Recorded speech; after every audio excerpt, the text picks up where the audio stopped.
There is a moment at the end of Season 7 where Rick Sanchez gets everything he ever wanted. He finds the man who destroyed his life. He beats him to death with his bare hands. And when it is over, when the room goes quiet and Rick is standing there covered in blood, he feels absolutely nothing. That emptiness is what Season 9 is built on top of. And if you understand what it means, what it costs a man to spend 40 years becoming the person capable of that moment and then survive it, then you already understand why Season 9 might be the most dangerous stretch of episodes this show has ever made for its main character. Not dangerous in the alien invasion way. Dangerous in the way that only happens when a person who has been running towards something their entire life finally stops and realizes they have no idea who they are when they are standing still. Welcome to Ricktopus. Let us get into it. The man without a mission. There is a moment near the end of Season 7 of Rick and Morty that most people remember as a triumph. Rick Sanchez, the smartest man in every universe he bothers to visit, finally gets what he has been chasing for longer than most people have been alive. He finds the man who destroyed his life. He beats him to death, slowly, with his hands. And when it is over, when Rick Prime is gone and the room is quiet and Rick is standing there covered in blood, the show does something unexpected. It does not let Rick celebrate. It does not give him a speech or a moment of peace or even a long exhale. Rick just stands there, empty, like a machine that finished its last job and has no idea what to do with its own power now that there is nothing left to point it at. That image, Rick standing in silence after the one thing he ever truly wanted is done, is the image that Season 9 is being built on top of. And if you understand what it means, you understand exactly why Season 9 might be the most dangerous stretch of episodes this show has ever made for its main character.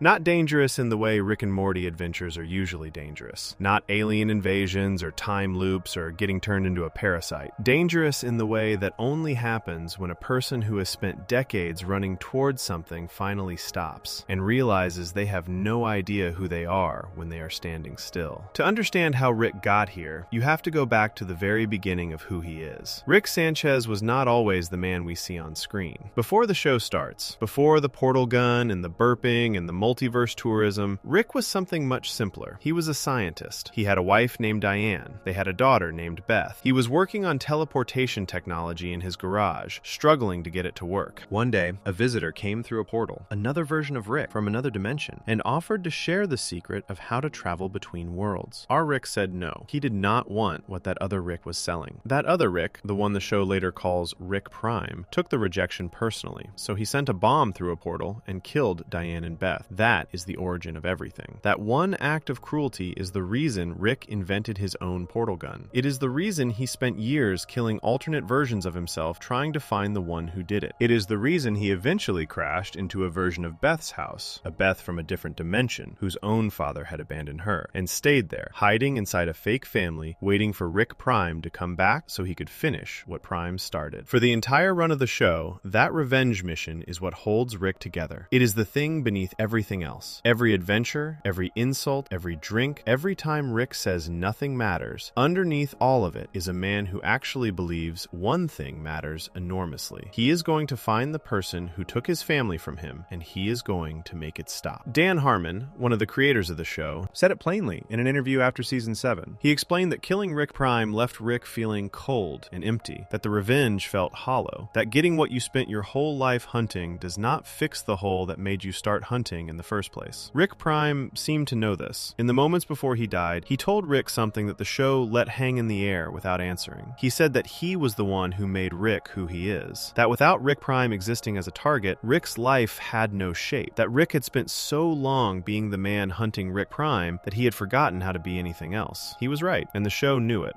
After Rick Prime dies, the remaining episodes of Season 7 show Rick trying to do normal things, going on adventures with Morty, doing family stuff, being present, and he is terrible at it. Not in the funny way he is usually terrible at things, but in a quieter way. He goes through the motions, he shows up, he does what is in front of him, but there is no Rick behind any of it, if that makes sense. He is like someone following a script for a life they do not actually feel anything about. Season 8 was the show's first real attempt to deal with this. Showrunner Scott Marder said going into that season that it would have what he called a light arc. Rick figuring out what it means to be home, to have relationships, to exist without a mission pointing him somewhere. The season showed Rick trying to be a better father to Beth and Space Beth, showed him quietly dating Bug Ann, a woman who knew him from his early days fighting in a rebellion against the Galactic Federation, Diane, someone who had seen him at earlier stages of his life and still wanted to spend time with him, showed him crying at his daughters doing something impressive, showed him trying. But here is what Season 8 also showed, quietly, in the gaps between the attempts. Rick does not know how to want things that are good for him. He knows how to want revenge. He spent 40 years getting extremely good at wanting revenge, wanting a real relationship, wanting to be present for his family, wanting to move on. Those are different muscles, and Rick's have never been used. By the time Season 8 ends, this is what is left. The last memory of Diane is gone. Rick removed it himself, surgically, from his own mind, because he believed getting rid of it would make him capable of real closeness with someone. A character during the Season 8 finale tells Rick directly that it does not sound like Diane was the actual problem. Rick ignores this and portals away. When you have spent 40 years building your whole self around a loss, you cannot just delete the memory and walk out different. The grief does not live in the memory. The grief lives in the habits the memory built. The alcoholism, the walls, the way Rick says nothing matters right before he does something that proves everything matters to him enormously. Bug Ann, the first person in possibly decades Rick allowed himself to get even slightly close to, stopped answering his texts. Not because she stopped caring, because Rick, the moment real vulnerability was required, attending a family event, meeting her parents, being seen by people she loved, made it impossible. He blurted out information about their relationship that violated her culture's traditions, then abandoned a ritual duel in the middle of it. He did not mean to destroy it. He just does not have the tools to not destroy it. The gap between wanting to be emotionally open and actually knowing how to be emotionally open is the gap Season 9 has to live in. Rick Prime is gone. The mission is gone. The memory of Diane is gone. The relationship is gone. Season 8 left Rick standing in almost the exact same position he was standing in at the end of Season 7. Empty, purposeless, alone. Except now he has also lost the one thing Season 7 left him with, which was a clear grief he could identify and name. Now he does not even have that. He removed it. So who is Rick Sanchez at the start of Season 9? He is the smartest person in any room he walks into, except the rooms inside his own head, where he clearly has no idea what is going on. He is a man who has spent his entire adult life being defined by something external. First a goal, then a grief, then both at once, and now has neither. He is someone who told himself that removing Diane from his memory would make him free, and who woke up the morning after feeling nothing different except slightly more hollow. He has a family that loves him, in the complicated way families love difficult people, and he does not know how to receive it without doing something to push it away. The Season 9 trailer shows Rick pulling Morty out of bed and yelling that it is time to train. On the surface, this is classic Rick. Loud, aggressive, dragging Morty into something without asking. But it is worth sitting with for a second. Rick is not pulling Morty into an existing adventure. He is building something. He is creating structure where there was none. A man who does not know what he is living for does not sit still. He builds things, fills time, invents urgency. Training Morty is something to do, something to point his energy at, something that looks from the outside like purpose. Whether it is actually purpose or just its shape is the question Season 9 will have to answer. What makes this so uncomfortable to watch, if you have been paying attention across 9 seasons, is that Rick has always done this. Every adventure is partially an avoidance strategy. Every wisecrack about nothing mattering is a way of not saying what actually does. The show has been building toward a version of Rick that can no longer avoid himself, not because the adventures stop, but because the thing that used to give the avoidance a direction is gone. He cannot chase Rick Prime. He cannot pour himself into grief for Diane. He cannot keep his family at arm's length because he is too focused on revenge to bother being present. All of those excuses are gone now. What is left is just Rick. And Rick, the show has been quietly suggesting for seasons now, is someone who finds himself extremely difficult to be around, which is the real reason for the nihilism, the drinking, the distance, the genius used as a wall instead of a tool. It is not that he thinks nothing matters. It is that the alternative, actually letting things matter, actually being present, actually trying and potentially failing at love and connection and fatherhood, is so frightening that he built an entire philosophy to avoid having to try. Season 9 is where that philosophy runs out of places to hide. Rick Prime told Rick the truth in those final moments, and Rick beat him to death anyway, but the words landed. Without the mission, without the grief he could name, without the structure that revenge gave to his entire existence, Rick Sanchez has to figure out for the first time in 4 decades what he is actually for. And the show is about to find out whether that version of Rick, the one stripped of his armor, trying to train his grandson, sending texts into silence, can survive being seen. Before we move on, if you're enjoying this analysis, please consider subscribing. It helps the channel channel tremendously. What makes this even more complicated is that Season 8 did not just take away Rick's purpose, it took away something much harder to replace, the last, clean version of his grief. And understanding exactly what the removal of Diane's memory actually cost him, rather than what Rick thought it would fix, is where this story gets darker before it gets anything else. Section 2. What the Season 8 finale left behind. The Season 8 finale of Rick and Morty is called Hot Rick. It is 10 episodes into a season that was already trying to do something the show had never quite attempted before, showing Rick Sanchez not as a man in motion, not as someone with a target, but as someone sitting in the mess of his own life, trying to figure out what to do with his hands now that the fight is over. Hot Rick is where all of that comes to a head, and by the time the episode ends, the picture it leaves of Rick is not one of healing or hope or even forward movement. It is one of a man who tried his absolute best by his own standards and still somehow ended up standing completely alone. It starts in bed. Rick is at Bug Ann's place. They have been seeing each other, quietly, privately, in a way Rick has not told his family about. Bug Ann is not a stranger. She fought alongside Rick at the Battle of Blood Ridge, back in the days when Rick was part of a rebellion against the Galactic Federation. She knew him before he was the version of himself the Smith family knows. She knew him when he was angrier and younger and more raw, and she still wanted to spend time with him, which is not something many beings in any universe can say. For Rick, someone like Bug Ann, someone vetted, someone without pressure attached, someone who knew him at different points in his life, was about the safest possible version of closeness he could have allowed himself. Even then, it was not easy. Bug Ann wanted Rick to come to a family event, a ceremonial tournament at her home planet. Not a big ask by most standards. Meet the family, show up, be present. Rick immediately found reasons to hesitate. He told her not to get me closer. He told her this arrangement they had was fine exactly as it was. Bug Ann knew why. She said it plainly. He had not moved on from Diane. The Omega device, the weapon Rick Prime had used to erase Diane from every version of reality, had already scrambled what memories of Diane both Rick and Beth even had left. But the fragments that remained were enough to anchor Rick in place, unable to step toward anything new. So Rick went home and made a decision. He got a little drunk, the way Rick always does before he does something he is not sure about, and he went down into one of his sub-basement labs. He built a device. He wrote himself a note so he would understand what he had done when he woke up. Then he plugged himself in and went inside his own mind, traveled through layers of his own memories, and found the room where he kept his last remaining memory of Diane. He watched her for a moment. She was at a shooting range in the memory, just an ordinary moment preserved in his head, and then he pressed the button marked Confirm Transfer. The memory was removed. When he woke up, the note told him what he had done and why he had done it. He picked up his phone and called Bug Ann. He said yes to the family event. That is the most hopeful this episode ever gets. Everything after that goes wrong. Not in a dramatic explosion kind of way, in the quieter, more painful way that things go wrong for people who are genuinely trying but do not have the tools their trying requires. While all of this was happening, Memory Rick, a sentient memory of Rick that had been living inside Bird Person's mind and then got shuffled into Jerry's brain during a previous mind-swapping incident, figured out that Rick had removed Diane from his own memory. Memory Rick is, in a way, a version of Rick who never became the man Rick C-137 became. He is warmer, he is more present, he loves Diane the way the younger Rick loved Diane before 40 years of grief and violence and nihilism built walls over everything, and he was not going to let the last memory of her be deleted without a fight. Memory Rick escaped his containment, because of course he did. He is still Rick, still the smartest person in any situation, and found a way into Beth's mind. What happened inside Beth's head is one of the most disturbing things the show has ever done, precisely because it is not played as horror. Memory Rick went through Beth's memories, found a younger version of her consciousness, and trained it. He taught young Memory Beth how to fight, how to sneak, how to survive. He gave her a mission. He told her, over and over, that saving Diane was the only way to keep the family together. He repeated it like a mantra. This is how we stay a family. He did not do this to hurt Beth. He genuinely believed it. But the effect on Beth in the real world was a kind of brainwashing. Her behavior changed. She became obsessed. She started making decisions from inside the mission Memory Rick had planted, without fully understanding why. Beth asked Summer, casually, which sub-basement level had Rick's important equipment in it. Summer told her. Beth started making her move toward the memory Rick had removed, the one containing Diane. Meanwhile, Rick was at the family event on Bug Ann's home planet, trying his best. It lasted about as long as you would expect. Rick, newly stripped of the emotional armor that came with carrying Diane's grief, was, as the episode shows, almost too open. The walls were down, but there was no skill real behind the openness. He told Bug-Ann's parents, casually, that he and Bug-Ann had been sleeping together outside of marriage. In Bug-Ann's culture, this was a serious violation of their mating traditions. Her family responded the way their culture demanded. Bug-Ann's ex-boyfriend, a man named Jack Pooh, was brought in for a ritual duel. Rick either had to fight and win, or surrender and formally declare himself incapable of love and commitment. During the fight, Rick and Bug-Ann argued. She told him he did not have to remove Diane from his memory. Rick told her he had warned her from the start that getting closer was a bad idea. Jack Pooh, of all people, said something that cut through all of it. It did not sound like Diane was actually the problem. Rick portaled out in the middle of the duel. He went home to find Space Beth dead. Beth had snapped Space Beth's neck while under the influence of whatever memory Rick had built inside her head. Space Beth was not permanently dead. She is enhanced in ways a normal person is not, but it was serious enough that Rick had to revive her. Then they went to find Beth. Beth had retrieved the memory of Diane. She had found it. And in finding it, the memories inside her head had become more powerful, more real, more overwhelming. The different versions of Memory Beth that Memory Rick had trained were fully awake inside her. She could not separate what was happening in her own mind from what was happening around her. She drove off a cliff. Rick and Space Beth barely caught her in time. It still was not over. Even after being caught, Beth could not stop. The memories were pulling her under. She ended up holding a gun to her own head, standing in the middle of a crisis that had started because an old memory of her father's dead wife had been living inside her father's mind for decades and had finally broken loose at the wrong moment. And Rick talked her down. This is the part of the episode that hit the hardest. Not the action, not Memory Rick's escape, not the duel with Jack Pooh. Rick standing in front of his daughter while she held a gun to her own head and actually talking, not making a joke, not finding a gadget solution, not portaling away. He told her that the real Diane, not the memory, not the version living in his head for 40 years, would never want this for her. He told her he had not been the father she deserved. He said it without deflection. He said it and let it sit. That moment, Rick Sanchez admitting out loud that he failed his daughter, staying present for it, not running, is the most emotionally real thing the show had let Rick do in a long time. After that, Rick removed Memory Rick and Memory Diane from Beth's mind. He could have deleted them. A season earlier, the show suggests, he probably would have. Instead, he put them in a small, contained space together, a tiny floating habitat, and launched it into space. He let Memory Rick and Memory Diane have each other. He let another version of himself get the ending he believes he does not deserve. He drove out to empty space and said goodbye to the closest thing to Diane he will ever interact with again. The song that played was a version of a song called Don't Look Back, which had appeared once before in the show, during the season 4 finale when Space Beth was introduced. The show reused it intentionally. It was a choice designed to land like a reminder of everything Rick has lost across the seasons, packed into one quiet moment at the edge of nowhere. Then Rick checked his phone. He had sent Bug-Ann one word. Hey, she did not respond. The episode ended there. No resolution. No comfort. No clean landing. Rick had spent the entire episode trying in every direction available to him, trying to move on from Diane, trying to show up for Bug-Ann, trying to survive the chaos that his attempt at openness accidentally created inside his own family, and he ended up alone on every front. Bug-Ann gone, at least for now. Beth's mind shattered. Again, even though this time Rick had not intended to be the cause. Diane removed from his own memory so completely that he cannot even clearly remember why she mattered. He did everything right by his own broken version of right, and it still left him standing in empty space, looking at a phone that was not going to ring. What the season 8 finale left behind is not hope. It is not despair either. It is something more uncomfortable than both. A version of Rick Sanchez who is finally, genuinely trying to change, who lacks almost everything he would need to actually succeed, and who is now walking into season 9 carrying less of himself than he started with. Less memory, less certainty, less of the grief structure that held him together for 40 years, even as it was destroying him.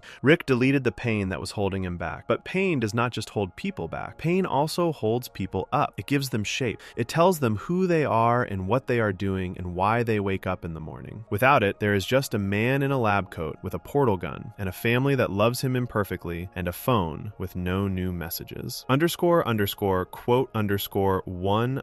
_1__. Season 9 is going to ask what Rick does with that. And the most important thing to understand, before we can get into what the next few sections reveal, is that the damage done to Diane's memory did not begin in Hot Rick. It did not begin in season 8 at all. The real destruction of Diane, the person, the memory, the reason Rick became who he is, started with with a weapon that was designed specifically to erase her from every reality that ever existed. And what that weapon actually took from Rick is something that goes much deeper than a memory removed in a sub-basement lab. Section 3. The Diane problem has not been solved. It's been deleted. There is a difference between fixing a wound and covering it up. Most people know this in theory. Most people have also, at some point in their lives, chosen the cover-up anyway, because covering something up is faster, and because the idea of actually digging into a wound and cleaning it out properly is more painful than just putting something over it and pretending it is handled. Rick Sanchez is the smartest being in every universe inside the central finite curve. He has access to technology that would make the greatest scientists in human history feel like children with sticks. And when it came to the most painful thing in his life, he chose the cover-up. He chose it deliberately, with full knowledge of what he was doing, and he told himself it was the same as healing. It was not. To understand why removing Diane's memory did not actually solve anything, you have to understand what Diane's memory was even doing inside Rick's head at that point. And more importantly, what had already been done to it long before Rick ever touched it in that sub-basement lab. Diane Sanchez was killed by Rick Prime. That is the starting fact of everything. Rick Prime sent a bomb through a portal to Rick's garage, and it killed Diane and Beth, Rick's original wife and daughter, in what is described as an explosion. This happened decades before the show begins. From that moment forward, Rick built his entire life around her absence. The revenge mission, the portal gun, the years of killing alternate Ricks, the crashing into a stranger's family and staying, all of it traced back to one moment in a garage and the person who was standing there when the bomb came through. But Rick Prime did not stop at killing Diane once. At some point, after Rick C-137 began his revenge quest, Rick Prime invented the Omega device. The Omega device was designed to do one specific thing: erase Diane Sanchez from every version of reality simultaneously. Every dimension, every timeline, every universe where a version of Diane existed, gone. Rick Prime used this weapon partly to punish Rick for hunting him, and partly just because he could, because Rick Prime was the kind of person who destroyed things for reasons that were more about contempt than strategy. The Omega device did not kill the Dianes of every universe cleanly. What it actually did to Rick and Beth specifically, the two people closest to the original Diane of Dimension C-137, was damage their memories of her. The show establishes this clearly in the Season 8 finale. Rick himself tells Bug Ann that the Omega device messed with his and Beth's memory of Diane. Beth, as a result, only thinks she remembers her mother. The memory she has is not clean. It is fractured, incomplete, corrupted by what the weapon did when it wiped Diane from existence across every reality. So here is what was actually sitting in that sub-basement lab when Rick went down there with a few drinks in him and a mission to become more emotionally open. It was not a full memory of Diane. It was not a complete, vivid, accurate picture of the woman he loved. It was a fragment, a piece of something that had already been partially destroyed by Rick Prime's weapon. The real Diane, the full version, the one Rick actually knew and loved and built a life with before the bomb came through, was already gone, had been gone since the Omega device was used. What Rick removed in that sub-basement was the last fragment of a fragment, the final scraps of something that had been getting smaller and more damaged for decades, and he deleted even that. Now here is the part that matters most, and the part Rick seems to genuinely not understand about himself going into Season 9. Removing a memory does not remove what that memory built. It does not undo the architecture. Rick spent over 40 years. The show says Diane's death happened 40 years before the events of the Season 8 finale, living inside the shape that losing her created. 40 years of drinking to numb something. 40 years of keeping people at arm's length, because getting close to people is how you end up in a garage watching someone get killed by a bomb from another dimension. 40 years of wrapping nihilism around himself like armor, of saying nothing matters as a way of not having to say the thing that actually matters more than anything, which is that he had something real once, and it was taken from him, and he never recovered. All of that is still there. Yakpu said it during the duel in the Season 8 finale. In a moment the show did not play as a joke. Yakpu is not a smart character. He is Bug Ann's ex-boyfriend from her home planet, brought in for a ritual fight that Rick stumbled into by saying the wrong thing at dinner. He should not be the one delivering the clearest insight of the episode, but he looked at Rick during their fight and said it plainly. It does not sound like Diane was the problem. He was right, and Rick, to his credit, heard it. He just did not know what to do with it, so he portaled away and went back to the more manageable chaos of his daughter's mental breakdown. The drinking did not come from Diane. The walls did not come from Diane. They came from what losing Diane taught Rick about what the world does to the things you love. They came from decades of operating in a universe where his intelligence meant he could see exactly how many ways everything could go wrong, and where his experience had proven to him personally that the worst possible outcome was not just just theoretical. It had happened to him, specifically, in his own garage, on an ordinary day when he was just a scientist trying to get his teleportation to work. Diane was not the problem. Diane was the explanation. And now the explanation is gone, and all the symptoms are still there. And Rick is going to walk into season 9 with a set of broken behaviors and no clear memory of where they came from. This is actually worse than having the memory. When Rick had the memory of Diane, even the damaged Omega device corrupted version of it, he at least had a story he could tell himself. He could say to himself or to anyone who asked, I am this way because of what happened to her. I drink because of what I lost. I keep my distance because of what getting close cost me. The story was painful, but it had a shape. It gave the behaviors a reason. It made Rick, in a strange way, coherent. His damage made sense when you knew where it came from. Now, the story is gone. The damage remains. And Rick does not know why he is the way he is anymore, because the thing that explained it has been surgically removed from his own mind by his own hands. Imagine someone breaking their leg and spending years limping because of it. The limp is real. The pain is real. The way they favor one side when they walk is completely understandable given what happened. Now imagine removing their memory of ever breaking the leg. The limp does not go away. They still favor that side. They still feel the ache in cold weather. But now they do not know why. They just know that something about the way they move is wrong, and they cannot explain it. And every time someone asks them about it, they feel something uncomfortable that they cannot name. That is Rick going into season 9. The behaviors that Diane's death installed in him, the avoidance, the distance, the drinking, the way he says nothing matters right before he does something that proves he thinks everything matters, those are still running.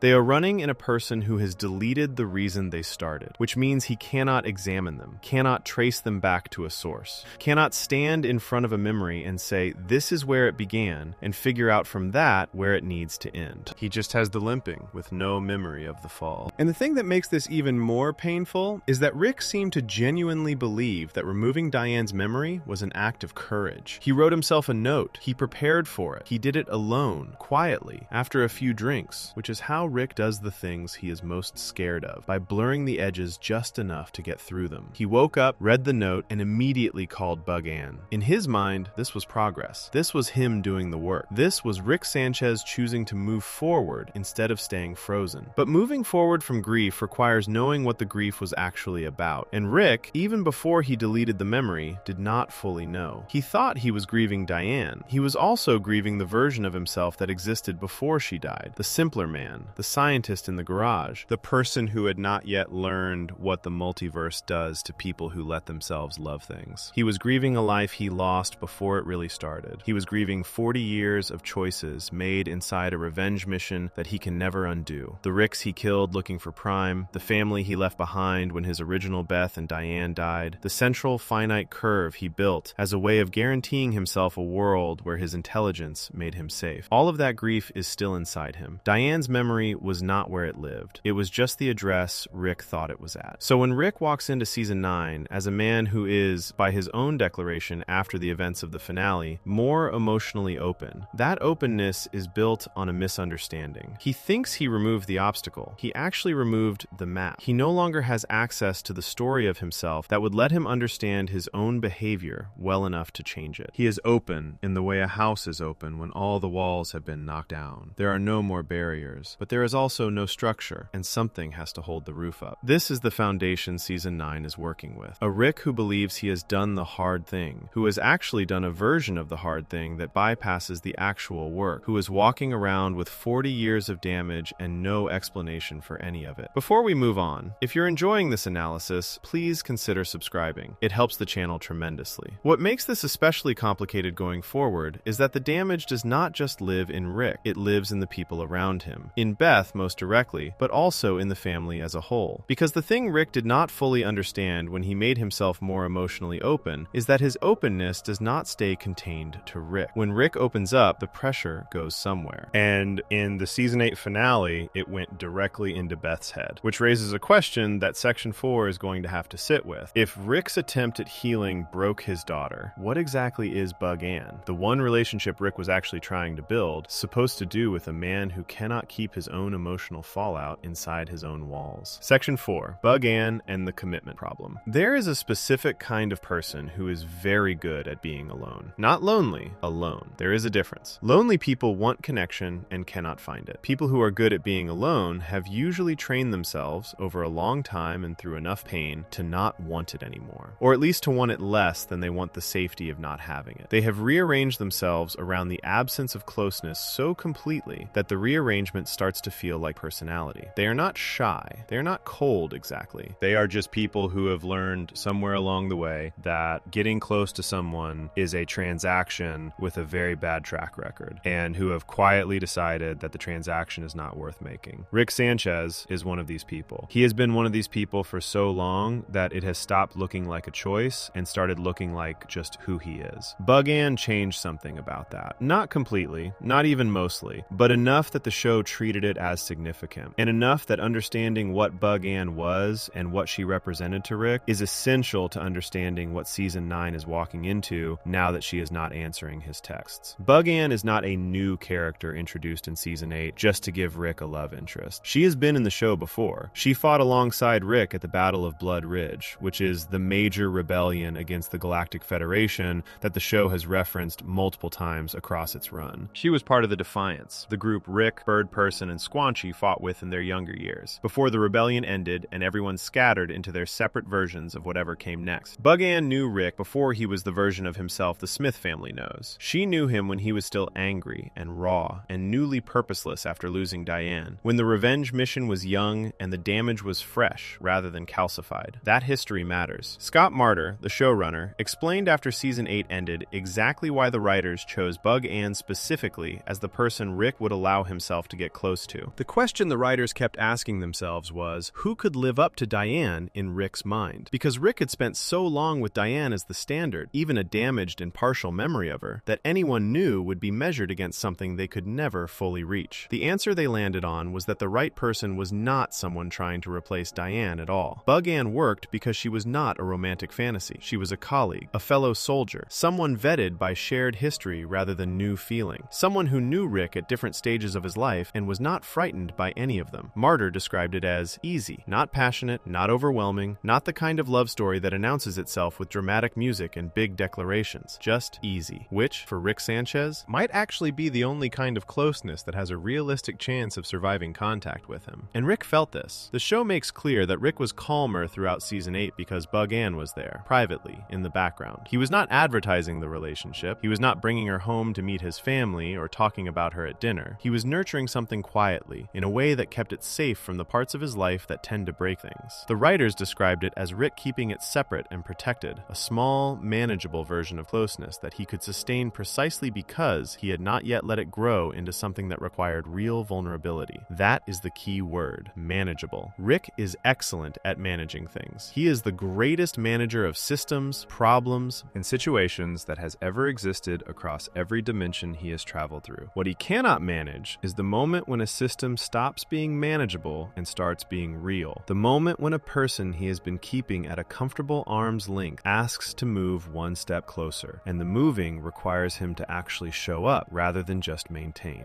Bug-Ann asking Rick to come to a family event was that moment. It was not a dramatic request. She did not ask him to declare his love or change his life or become someone different. She asked him to be her +1 at a gathering on her home planet, to meet her family, to be seen by the people she loved in a context that implied he was someone who mattered to her. For most people, this is a normal step in a relationship. For Rick, it was apparently terrifying enough that his first response was to tell her not to get any closer. He said it plainly, "You do not want to get any closer than this." He believed their arrangement, comfortable, private, low pressure, was working. He was right that it was working. What he did not account for was that arrangements that work only because they never get tested are not actually working. They are just waiting. Bug-Ann was patient. She understood what she was dealing with. She did not push hard. She just kept the invitation open and let Rick figure out what he was going to do with it. What Rick did was remove Diane's memory from his brain and show up, which sounds like progress. And in a certain light, it is. Rick deciding to try, deciding that Bug-Ann was worth the discomfort of showing up, worth the risk of being seen, represents more movement toward real connection than he has made in decades. Martyr said the writers wanted Bug-Ann to appear in more episodes across Season 8, but ultimately felt it was more powerful to show her presence subtly in the first episode, in the finale, letting the audience feel that Rick had been quietly tending to something something private and real all season long. The problem is that removing Diane's memory did not give Rick any of the tools he was missing. It just removed one of the reasons he thought he was missing them. When Rick showed up to Bug Ann's family event, he was walking in stripped of emotional armor, but with no emotional skill to replace it. The armor, as painful as it was, at least kept things contained. Without it, Rick had no filter. He sat with Bug Ann's parents and, in the course of making conversation, casually told them that he and Bug Ann had been sleeping together outside of marriage. In Bug Ann's culture, this is a serious violation. It triggered a mandatory ritual, a duel between Rick and Jack Pooh, Bug Ann's ex-boyfriend, to determine who had the right to be with her. Rick did not mean to cause this. That is almost the saddest part. He was not being careless on purpose. He was being open in the only way he knows how to be open, which is without any sense of what the situation requires from him. He had never bothered to learn about Bug Ann's culture.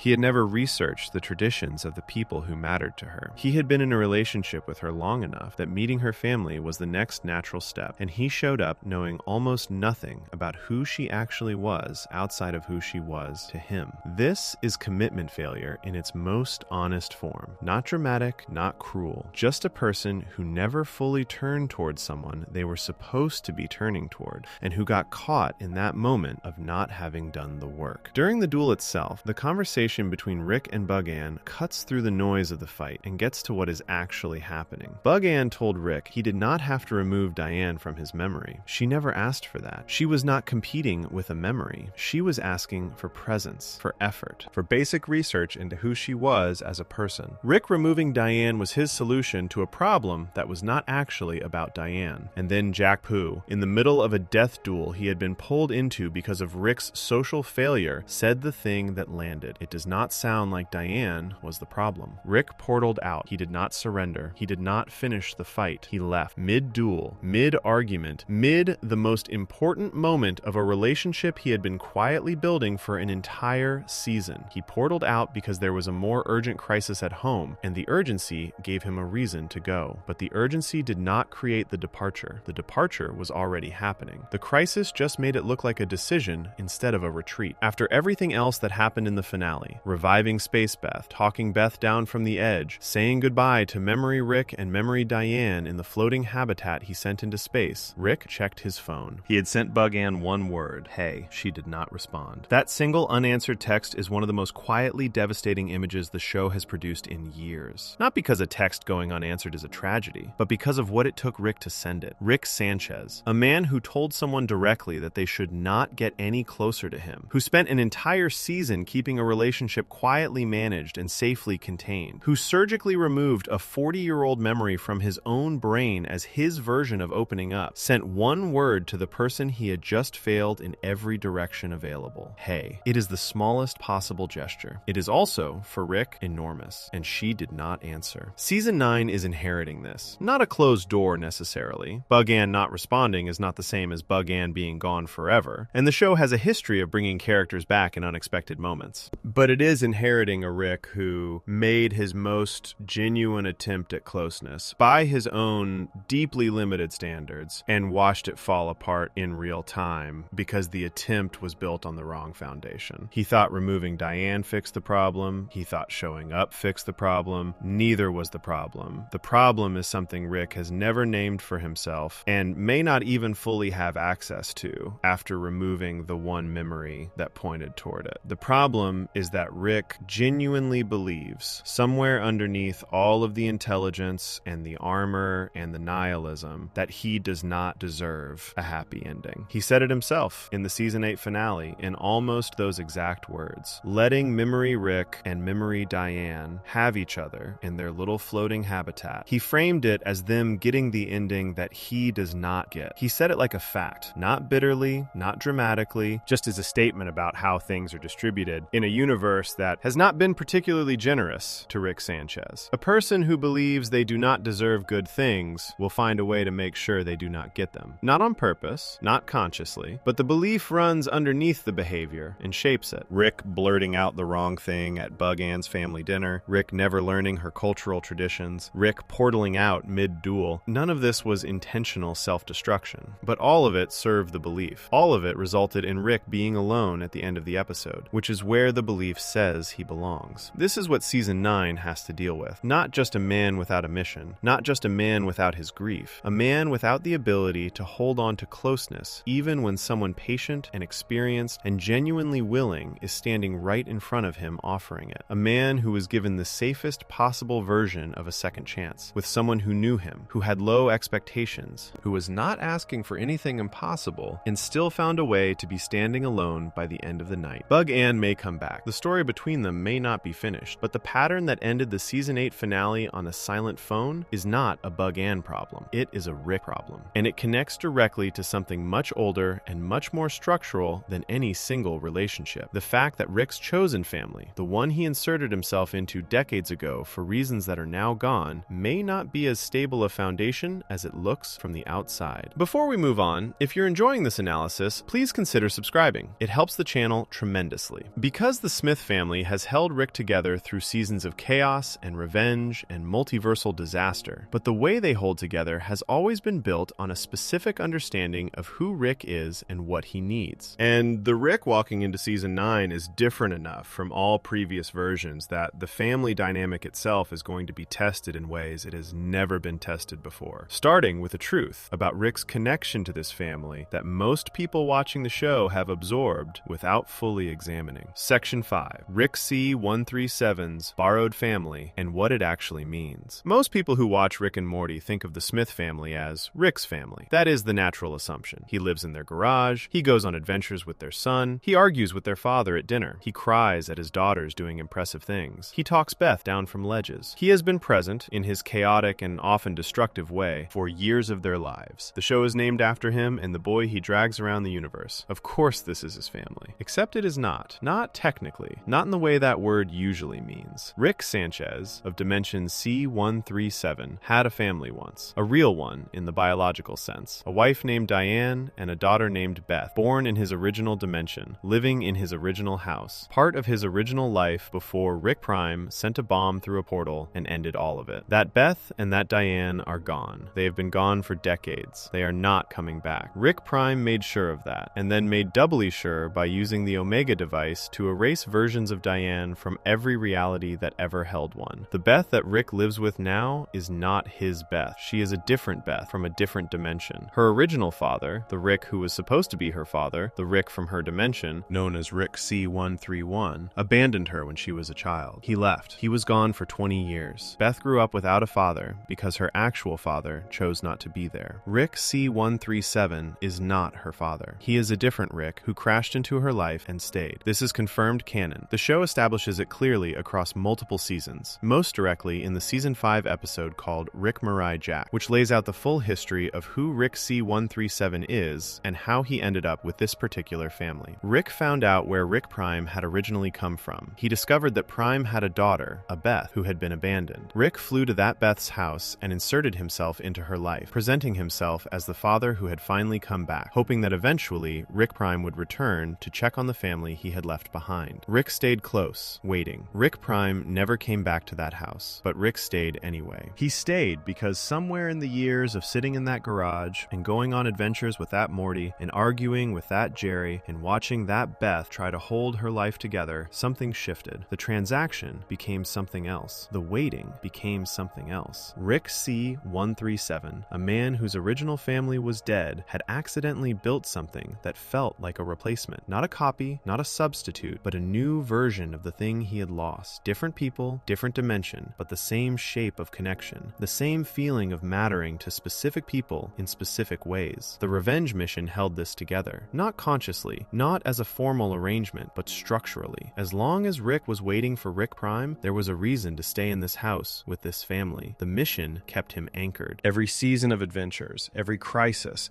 every time Rick showed up when it would have been easier to leave, underneath all of it was the original reason he came. Rick Prime might come back, and Rick needed to be here when he did. Rick Prime is dead now. The mission is over, and Rick is still here. That is actually the most meaningful thing about Rick's current situation, and the show has not made a huge announcement about it. It has just let it sit there, quiet and significant, in the background of everything Season 8 explored. Rick does not have to be with the Smith family anymore. There is no strategic reason keeping him in that garage. There is no trap being set, no bait being laid, no target being waited for. Rick stays because he wants to stay. Because this family, borrowed and technically not his and assembled from someone else's abandoned life has become the thing he is living for now that the revenge mission is gone, which sounds like growth, and it is, in a way, but it also introduces a problem that is going to become more visible as Season 9 unfolds. Rick's relationship with this family has always been built on a slight imbalance. They believe he is Beth's father returned. They experience him as the Rick who came back, who has always been their Rick, who belongs to them in the way that family members belong to each other. Rick knows he is not that. He knows he crashed into their lives as a strategic move. He knows that the Morty he adventures with is technically Rick Prime's grandson, not his own bloodline at all. He knows that Beth is not his daughter in the biological sense, just as he is not her father in the historical sense. The show has addressed this at various points. In the Season 8 finale, there is a moment where Rick C-131, the Rick who actually was Beth's original father, the one who abandoned her, appears briefly in one of Beth's memories. He is wearing an outfit similar to Rick Prime's. The show uses his presence to highlight exactly how much damage an absent Rick leaves behind. Beth's entire psychological crisis in the finale is partially rooted in the fact that she grew up without a father. That memory Rick had to fill a void in her head that her real father left empty. Rick C-137 did not create that void, but he has been living inside it, filling it imperfectly for years. What this means for Season 9 is that Rick's relationship with Beth is built on a foundation with a crack in it that neither of them fully examines. Beth loves Rick as her father. Rick loves Beth as his daughter. But the history between them is not the history they feel like they share. Every memory Beth has of Rick being present, of Rick showing up, of Rick being the difficult and chaotic but ultimately their father figure, those memories belong to C-137. The abandonment in her childhood belongs to C-131. The two have been blended in her experience of her own life, which is part of why the memory Rick situation in the finale hit her so hard. Her sense of her own past is already unsteady. Adding a sentient memory running around inside her head, reorganizing things, broke something that was already fragile. And Rick, for his part, has to carry the knowledge that the love this family gives him is love built on a misunderstanding. They love who they think he is. He is close enough to that person that the love lands on him anyway, and he receives it, and it matters to him. The show makes this clear. But there is a gap between who they believe they are loving and who is actually standing in their garage. And Rick is the only one who can fully see it. This gap has been manageable as long as Rick had the revenge mission to focus on. The mission gave him something to be other than the imposter in someone else's family. He was a man on a quest. He was a man with a purpose. The family was the cover, and then the cover became real. But the cover being real did not erase what it was covering. Now, the mission is gone, and Rick is just standing in the garage of a family that is and is not his. Loved by people who do and do not fully know who they are loving. Trying to figure out how to want things that are good for him when his entire history suggests that wanting good things is how you end up watching them get destroyed. Season 8 gave Rick a small amount of movement in the right direction. He cried at his daughters doing something impressive. He talked Beth down from the edge of something terrible. He tried to show up for Bug Ann. He let Memory Rick and Memory Diane have the happy ending he told himself he did not deserve. These are not nothing. These are a man trying, in the only ways available to him, to close the gap between who he is and who the family around him needs him to be. But trying inside a borrowed family, inside a life that was assembled strategically and became real through years of accidental presence, is different from trying inside a life that was yours to begin with. Rick does not have the solid ground of original belonging. He has the accumulated warmth of years of showing up in a situation he created through a plan, and the strange grief of knowing that the person this family thinks they love is a composite. Part real Rick, part the returning father Beth always wanted, part the grandfather Morty needed, part the version of Rick that Memory Rick was running around inside Jerry's head, making everyone remember. And the trailer for Season 9 suggests that Rick is not going to sit still with this. He is going to do what Rick always does when things are emotionally complicated and he does not know how to process them. He is going to move. He is going to build something. He is going to create urgency and direction and purpose, even if he has to invent it from scratch. Rise and shine, he yells at Morty in the trailer. It is time to train. Rick pulling Morty out of bed and announcing that training is beginning is Rick reasserting structure. It is Rick taking the relationship that has always been the most central one in his life, the one between him and his not-quite grandson in a family that is not quite his, and giving it a new shape, a new direction, a new reason to exist beyond adventure and habit. Training implies stakes. Training implies something coming that Morty needs to be ready for. Training implies that Rick has thought ahead to a threat and decided to prepare for it. Whether the threat is real or invented, whether the training beginning is about actual danger, or about Rick needing something to organize himself around, those are questions Season 9 will answer. But the image of Rick dragging Morty out of bed and announcing a new mission tells you something important about where Rick is psychologically right now. He is a man without an identity of his own, looking for a borrowed one, reaching for the closest available structure, which is the dynamic with Morty that has defined him for years. A man who builds his identity around a family that was never technically his, and a partnership that he is now having to actively work to maintain, rather than take for granted, is a man standing on ground that can shift. And the thing about borrowed ground is that it was never yours to lose, which makes losing it feel both more painful and somehow more deserved than losing something that was actually yours. Rick entering Season 9 in this position, no mission, no grief he can name, a relationship with Bug Ann that ended in silence, and a family held together by love that is real but built on a history that is complicated, is Rick at his most exposed. But even all of that might be manageable if not for the one version of himself that Season 8 created and then launched into space, still existing, still in love, still representing the life Rick gave away rather than fought for. Before we move on, if you're enjoying this analysis, please consider subscribing. It helps the channel tremendously. Because Memory Rick is out there. And what Memory Rick represents to Rick's sense of himself is something that goes far deeper than nostalgia. Section 6. The Memory Rick Mirror Problem. There is something uniquely painful about meeting the version of yourself that you could have been. Not a better version in some abstract, impossible way. Not some fantasy of perfection that never had a real chance of existing. But a specific, concrete, actually real version of yourself that diverged from you at a particular moment in time. That made different choices, or had different things happen to it, and that ended up somewhere completely different because of those differences. A version that got to keep the things you lost. A version that never had to become what you became in order to survive losing them. Rick Sanchez met that version of himself in Season 8. He looked at it for a long time, and then he launched it into space in a small floating container with his dead wife so that it could be happy somewhere he would never have to see it. Memory Rick is one of the most unusual characters the show has ever introduced, and he does not get talked about enough in discussions of where Rick C-137 is headed. He is not an alternate dimension Rick in the traditional sense, not a version of Rick from a parallel world living a parallel life. He is something stranger and more specific than that. He is a memory, a sentient one, a version of Rick that was built inside Bird Person's mind from Bird Person's memories of who Rick used to be, younger, warmer, more present, more capable of love in an uncomplicated way. Bird Person has known Rick for a very long time. They fought together at the Battle of Blood Ridge. They were close in the way that people who go through serious things together become close. Not just friends, but people who have seen each other at their most real and stayed anyway. When Rick went into Bird Person's memories to revive him in the Season 5 episode Rickternal Friendshine of the Spotless Mort, Memory Rick was already there. A version of Rick preserved inside Bird Person's recollection of their shared history. A Rick who was kinder. A Rick who cared more openly. A Rick who had not yet been fully reshaped by decades of revenge and loss and distance. That Memory Rick eventually ended up inside Jerry's brain during the mind-swapping incident in the Season 7 episode, The Jarek Trap. He spent his time there quietly. The Season 8 finale reveals he used that time to alter Jerry's memories, making Jerry believe that Rick had always been a warm and loving family man, a supportive father-in-law, a genuinely present grandfather. Jerry started talking about Rick in ways that confused the entire family, because the Rick they knew and the Rick Jerry was describing were two completely different people. When Rick discovered Memory Rick in Jerry's brain and removed him, the immediate problem seemed solved. Rick put Memory Rick into a contained space, a lab-grown brain for safekeeping. And then Memory Rick did what any version of Rick would do in that situation, which is immediately start working on a way out. Because Memory Rick is still Rick. He is warmer and more emotionally available than C-137, but he has the same intelligence, the same ingenuity, the same inability to accept a ceiling on what he can figure out. He rebuilt his containment environment into a transmitter and beamed himself into Beth's mind when she accidentally opened the channel. What Memory Rick did inside Beth's head was driven by one thing. He found out that Rick had removed his last memory of Diane, and he was not willing to let that stand. Memory Rick loves Diane. Not in the complicated, grief-soaked, 40 years of damage way that Rick C-137 loves her memory. In the clean, direct, uncomplicated way that someone loves a person they have not yet lost. Memory Rick's version of love for Diane does not have the Omega device's damage on it. It does not have the weight of decades of revenge and alcohol and distance built on top of it. It is just love, preserved inside a memory, belonging to to a version of Rick who never had to learn how to live without it. So Memory Rick went into Beth's head and did everything he could to get Diane back. He reorganized Beth's memories. He trained versions of her past self into soldiers. He planted a mission inside her, the way you plant a flag. This is how we stay a family. And he drove her toward the memory of Diane with the kind of focused, single-minded determination that only a version of Rick Sanchez could produce. He was not doing this to hurt anyone. The show is careful about this. Memory Rick is not a villain in the Season 8 finale. He is someone acting out of love, in the only direction available to him, without full understanding of the damage his actions were causing in the real world outside Beth's head. He genuinely believed that saving the memory of Diane was worth whatever it cost. He was wrong about the cost. He did not know how wrong until Beth was standing at the edge of something terrible, and Rick C-137 had to pull her back. After that, Rick removed Memory Rick and Memory Diane from Beth's mind. And here is the moment that matters most for what comes next. The choice Rick made at the end. He did not delete them. He could have. Memory Rick had caused significant damage. He had brainwashed Beth, nearly destroyed her sense of reality, contributed to Space Beth's temporary death, and created a crisis that required Rick to spend the entire evening of what was supposed to be his first real attempt at a new relationship managing fallout instead of actually connecting with Bug-In. By any reasonable measure, Memory Rick had made Rick's life significantly worse in this episode. Deleting him would have been understandable. It would have been, by Rick's own historical standards, the obvious move. Instead, Rick drove out to a patch of empty space. He pulled out a small contained habitat. The show describes it as similar to an ant farm, and inside it were Memory Rick and Memory Diane together, alive, looking at him. They thanked him for not killing them. Rick said goodbye to Memory Diane. The show frames this as one of the most genuinely emotional moments of Season 8, because what Rick is doing in that scene is not just sparing two sentient memories. He is watching another version of himself get the life he lost. Memory Rick gets to be with Diane. Not the real Diane. She is gone forever. Rick Prime made sure of that. But a version of her that is real enough to matter, that remembers loving Rick, that is going to exist in that floating habitat with a warmer and kinder Rick for as long as they both continue to exist. And Rick C-137 ejects the habitat into space. He lets them go. He watches them drift away. Then he goes home and stares at a phone that is not ringing. The song that plays during this moment is a version of Don't Look Back, which the show had previously used in the Season 4 finale when the existence of Space Beth was revealed. Another moment of Rick sitting with the consequences of a choice he made that cannot be undone, that created something real and good and painful all at once. The show reusing that song here is deliberate. It is asking the audience to hold both moments together. Rick launching Space Beth into the universe so she could have a life. Rick launching Memory Rick and Diane into space so they could have each other. Both acts of letting go. Both leaving Rick alone. Both moments where Rick did the generous, empathetic thing and paid for it with his own isolation. Now think about what it means for Rick to carry this going into Season 9. There is a small container floating somewhere in space. Inside it is a version of Rick who is warmer and more loving and more emotionally available than Rick C-137 has managed to be in decades. And that version of Rick is happy. He has Diane. He has what Rick C-137 has spent his entire adult life mourning the absence of. He is out there right now, or the show's version of right now, existing peacefully in a tiny world of his own, while the Rick who created the whole situation goes home to an empty garage and a silent phone. Rick told himself he was going to remove the memory of the two of them from his own mind. He said it like a plan, like a practical decision, like something that would make the whole thing easier to live with. Whether he actually did it is not confirmed. But even if he did, even if Rick has now removed not just Diane's memory, but also the memory of letting Memory Rick and Memory Diane have their happy ending, the act itself still happened. The choice still happened. Rick looked at a version of himself that got to have what he lost, and instead of destroying it, he let it live, and then he watched it float away. What does that do to a person? What does it do specifically to Rick Sanchez, who already believed before this moment that he did not deserve a happy ending,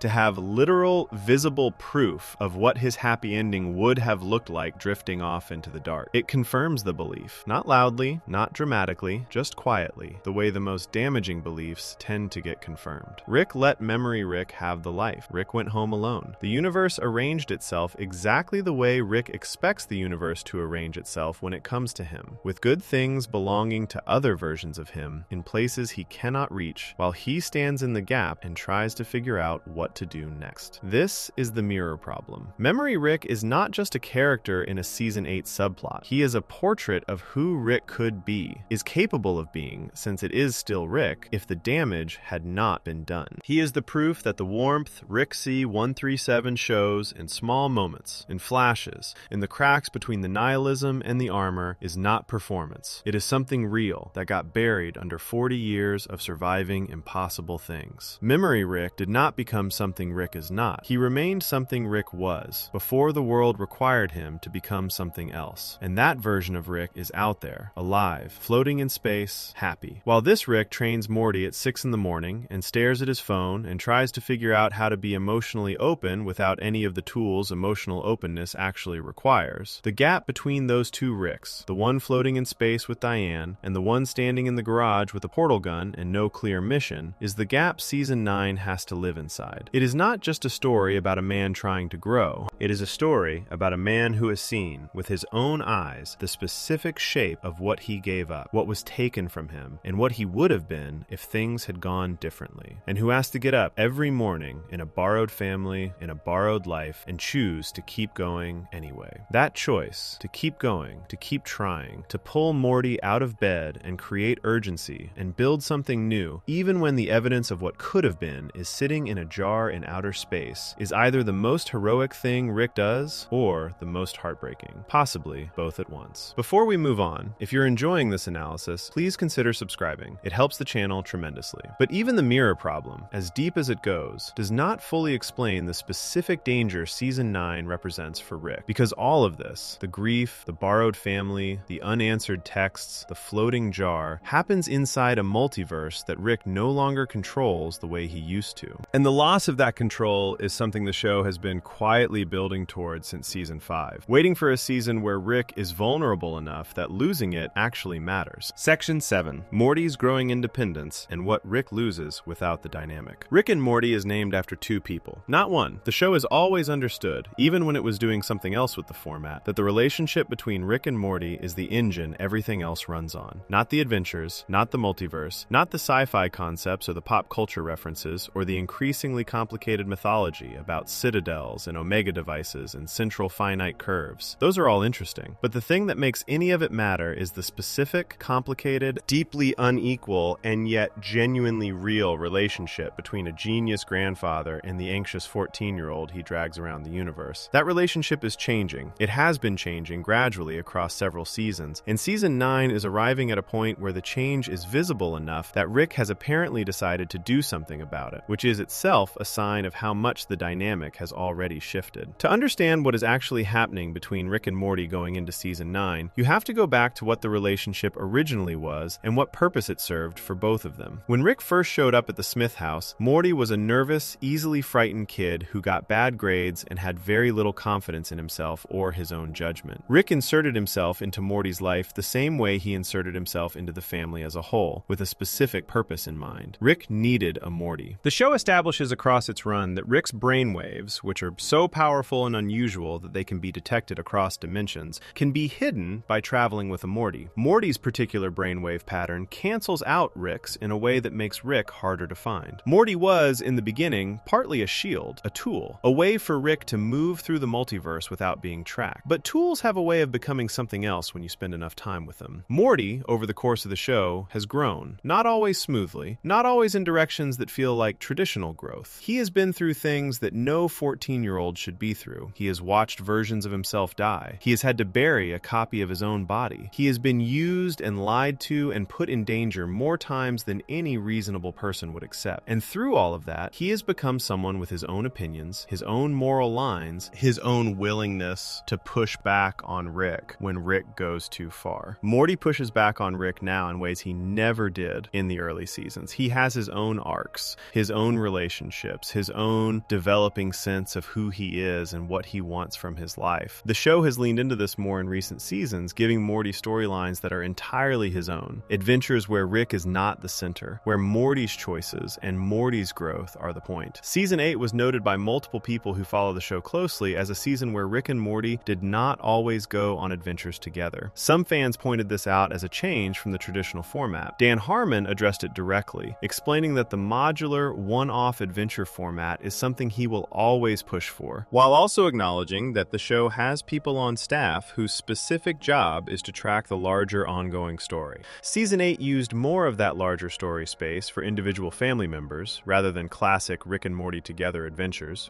What this means practically is that Morty has been getting room to be his own person. And a Morty who is his own person is a different proposition for Rick than a Morty who needs Rick to survive. The trailer for Season 9 shows Rick pulling Morty out of bed at what appears to be an early hour, yelling that it is time to train. This is worth examining carefully because it looks, on the surface, exactly like classic Rick behavior. Loud, aggressive, not asking permission, treating Morty's time and sleep as resources that belong to Rick. And that reading is not wrong, but there is something else underneath it. Rick is initiating. Rick is building something. Rick is deciding that Morty needs training and then creating the conditions for that training to happen, which means Rick has looked ahead and decided there is something coming that requires Morty to be more prepared than he currently is. That is not the behavior of someone who is taking Morty for granted. That is the behavior of someone who has noticed that the dynamic needs active maintenance and has chosen to do the maintaining. Rick in the early seasons did not train Morty. He used Morty. There is a difference. Using someone means taking what they currently offer without investing in what they could become. Training someone means you care about the future version of them, that you are spending your own time and energy to build something in another person. Rick deciding to train Morty is Rick deciding that Morty's development matters to him in a forward-looking way, not just as a convenient brainwave shield in the present moment. This is growth. It is also, almost certainly, partly driven by the fact that Rick needs Morty right now in a way that is more personal than strategic. With the revenge mission gone and Diane's memory deleted and Bug Ann not answering, the Rick and Morty partnership is one of the few things in Rick's life that still has a clear shape. It is familiar. It is real. It is a relationship that has survived more chaos than almost any relationship in the history of fictional characters, and it is still standing. Rick reaching for it, reaching for Morty specifically, reaching for the structure of their dynamic by declaring training and creating shared purpose, is Rick doing what he has always done when the emotional ground gets unstable. He builds something. He creates a mission. He finds something to organize himself around. The training is real in the sense that whatever Season 9 has coming probably does require Morty to be more capable, but it is also Rick holding on to the one relationship in his life that still feels solid. The problem is that Morty is not the same person he was when Rick first showed up. Morty has his own gravity now, his own orbit. He does not need Rick to survive every situation the way he did in the early seasons. He has grown into someone who can sometimes handle things alone, who sometimes prefers to, who has developed enough of a sense of himself that Rick's world is no longer the only world he is living in. A Morty who is becoming more independent is a Morty who is slowly, and without meaning to, becoming harder for Rick to hold on to. Not because Morty loves Rick less. The show has never suggested that. But because love and need are different things. And Rick's relationship with Morty has always been partially sustained by Morty's need. Morty needed Rick to survive. Rick needed Morty to hide his brainwaves and to have someone to talk to and to have a reason to come home. As long as both needs were strong, the partnership had structural support on both sides. What happens as Morty needs Rick less is that the partnership has to be sustained by something other than necessity. It has to be sustained by choice, by active investment, by two people who are capable of living without each other, deciding to stay in each other's lives anyway because the relationship itself is worth having. Rick announcing training is his version of making that choice. It is Rick deciding, in his loud and aggressive and not asking permission way, that the partnership is worth investing in, that Morty is worth the time and energy of being prepared for whatever comes next, that the relationship deserves to be built rather than just maintained. Whether Morty feels the same way, whether Morty, who has been slowly building his own life and his own identity,